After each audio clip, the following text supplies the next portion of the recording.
बिस्मिल्लाहिर्रहमानिर्रहीम। अस्सलामु अलैकुम दोस्तों, मेरा नाम है मोहम्मद अरसलान और आप देख रहे हैं AU इन्फो। दोस्तों, आज की इस वीडियो में हम आपको खाना काबा से मुतालिक नाकाबिले यकीन और हैरत कुन मोजज़ात बताएंगे कि जिन्होंने साइंसदानों को चकरा कर रख दिया। तो चलिए आज के इस टॉपिक का आगाज़ करते हैं। दुनिया में किसी भी हिस्से में रहने वाले मुसलमान काबा की तरफ मुँह करके नमाज अदा करते हैं, जिसे किबला कहते हैं। लेकिन बहुत से लोग इसकी हिकमत नहीं जानते कि मुसलमान खाना काबा की तरफ ही मुंह करके नमाज अदा क्यों करते हैं। क्योंकि आज से हज़ारों साल पहले का दौर कुछ साइंसी दौर नहीं था और ना ही आज के ज़माने की तरह इसकी हिकमत को जानने के लिए कोई साइंसी अदाद शुमार और टेक्नोलॉजी मौजूद थी। और बहुत से गैर मुस्लिम लोगों को आज भी ये लगता है कि मुसलमान काबा की, जो कि बस एक काले रंग का क्यूब शेप का घर है, इसकी इबादत करते हैं। इसीलिए उनका एक सवाल अक्सर सुनने को मिलता है कि जिस तरह से हिंदू मंदिर जाकर अपने खुदाओं या पत्थरों से बनी बेजान मूर्तियों की पूजा करते हैं, इसी तरह से मुसलमान खाना काबा की इबादत क्यों करते हैं।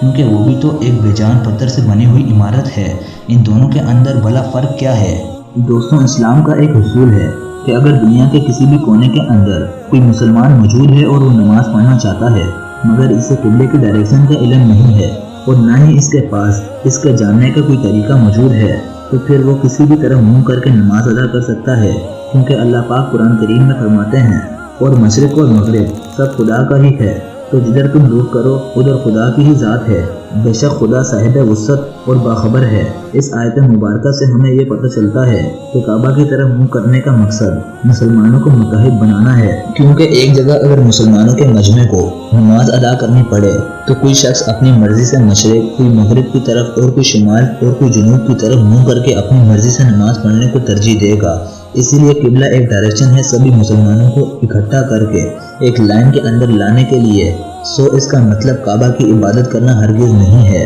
हत्ता कि नबी अकरम सल्लल्लाहु अलैहि वसल्लम के वक्त में भी लोग खाना काबा की छत पर चढ़कर अजान दिया करते थे। क्या कोई शख्स जो कि खाना काबा की इबादत करता हो इसके ऊपर खड़े होकर अजान देने की हिम्मत कर सकता है? यही नहीं, अगर हम दुनिया और कायनात के निज़ाम को देखें और इस पर गौर करें तो हमें ये पता चलेगा कि कायनात में सितारे, सियारे और कहकशा सब एक खास मरकज की तरफ काउंटर क्लॉकवाइज डायरेक्शन के अंदर घूम रहे हैं। और यही निज़ाम आपको दुनिया में भी एटम के स्ट्रक्चर तक में नजर आएगा और खाना काबा की सूरत में भी आएगा, जहां दुनिया भर के मुसलमान एक पॉइंट ऑफ सेंटर यानी कि एक मरकज के गिर्द अल्लाह ताला की इबादत कर रहे हैं, जैसे कायनात की हर चीज कर रही है। लेकिन ये मरकज खुदा की जात नहीं बल्कि इसका बनाया गया एक मुकम्मल निज़ाम है जो कि अपने आस पास के निज़ाम को जोड़े हुए है। जबकि अगर साइंसी बुनियादों पर देखें तो जब कोई शख्स इबादत के लिए अपना सर ज़मीन पर काबा की डायरेक्शन के अंदर रखता है तो इसके सजदे की हालत में इसके जिस्म से नेगेटिव एनर्जी खारिज होती है, जो कि जिस्म के एनर्जी सिस्टम को बैलेंस करने का परफेक्ट तरीका है।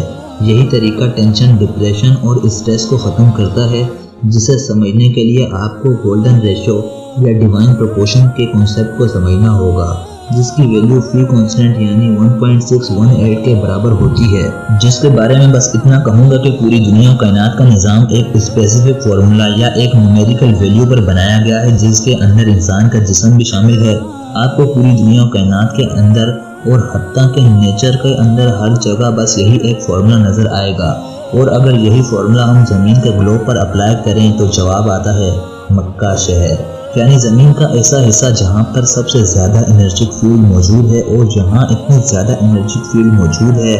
कि जितनी दुनिया के किसी भी कोने में मौजूद ही नहीं हो सकती। हत्ता कि सैटेलाइट से देखने पर भी इसको महसूस किया जा सकता है और एस्ट्रोनॉट भी इस बात का इतराफ़ करते हैं कि काबा से एक ख़ास किस्म की एनर्जिक फील्ड हर वक्त खारिज होता रहता है। और बतौर मुसलमान हम इस बात को जानते हैं कि काबा के बिल्कुल ऊपर 7 आसमानों पर एक और अल्लाह ताला का घर है,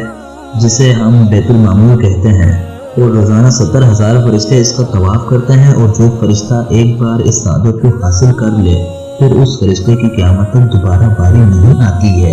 ये एनर्जी कैसे खारिज होती है, इसे एक बार फिर से एटम के स्ट्रक्चर से लेकर गैलेक्सीज के स्ट्रक्चर को देखकर हम आसानी से समझ सकते हैं कि जिसके दरमियान के मरकज़ के अंदर सबसे ज़्यादा ताकत होती है और अपने इर्द गिर्द मौजूद बिखरे हुए ऑब्जेक्ट को अपने गिर्द घूमने पर मजबूर करता है, बिल्कुल हमारे सोलर सिस्टम में मौजूद सूरज की तरह, जिसके गिर्द सियारे, जिसमें हमारी ज़मीन भी शामिल है, सूरज की पावरफुल ग्रेविटी फोर्स की वजह से इसके गिर्द घूम रहे हैं। اور سورج زمین کی نیگیٹو انرجی کو لے کر اسے پازیٹیو انرجی دے رہا ہے تاکہ زمین پر زندگی کا وجود باقی رہے۔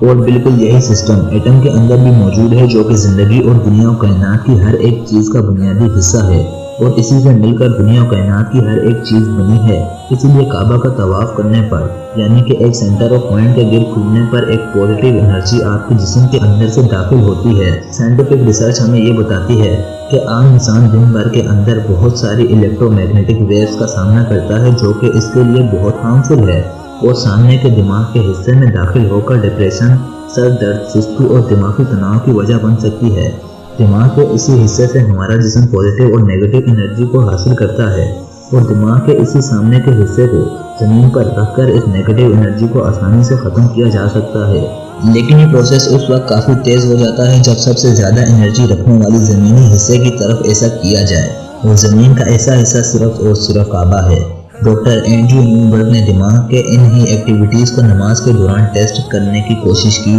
تو وہ یہ جان کر حیران ہوئے کہ نماز کے دوران یہ انرجی دماغ پر سیدھا اثر انداز ہو رہی ہے،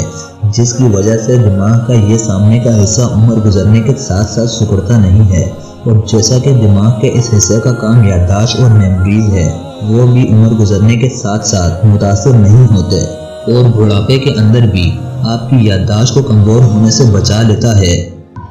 کیا آپ یقین کریں گے کہ آرکیولوجسٹ کی ریسرچ کے مطابق بلس پتھر جو کہ مکہ مکرمہ کے اندر موجود ہے دنیا کے سب سے پرانے اور قدیم پتھر ہیں۔ جب سائنٹسٹ نے یہاں سے ان پتھروں کے سیمپل لیے تو انہیں یہ معلوم ہوا کہ یہ زمین کے شروعات کے وقت یا زمین کے بننے سے بھی پہلے کے پتھر ہیں جو کہ ہمارے سولر سسٹم کے اندر کہیں پر موجود تھے۔ زمین کے بننے کی شروعات کے وقت جب ایسٹرائڈ زمین سے ٹکرا رہے تھے تب یہ پتھر اسی جگہ آ کر گرے، اسی لیے آج بھی کعبہ کے پتھروں کے ٹکڑے برٹش میوزیم کے اندر موجود ہیں۔ سائنٹسٹ کا ماننا ہے کہ یہ پتھر ہمارے سولر سسٹم سے آئے ہیں جس وقت زمین کا وجود بھی نہیں تھا۔ زمین پر کعبہ کی لوکیشن لیٹیٹیوڈ لائنز میں 21 ڈگری اور 25 ڈگری ہے، اور یہاں میں آپ کو یہ بات بتاتا چلوں کہ قرآن کریم کے اندر کعبہ کو بیان کرنے والی سورت کا نمبر بھی 2125 ہی ہے، جس میں اللہ تعالیٰ فرماتے ہیں کہ جب ہم نے خانہ کعبہ کو لوگوں کے جمع ہونے اور امن پانے کی جگہ مقرر کیا اور حکم دیا کہ جس مقام پر ابراہیم کھڑے ہوئے تھے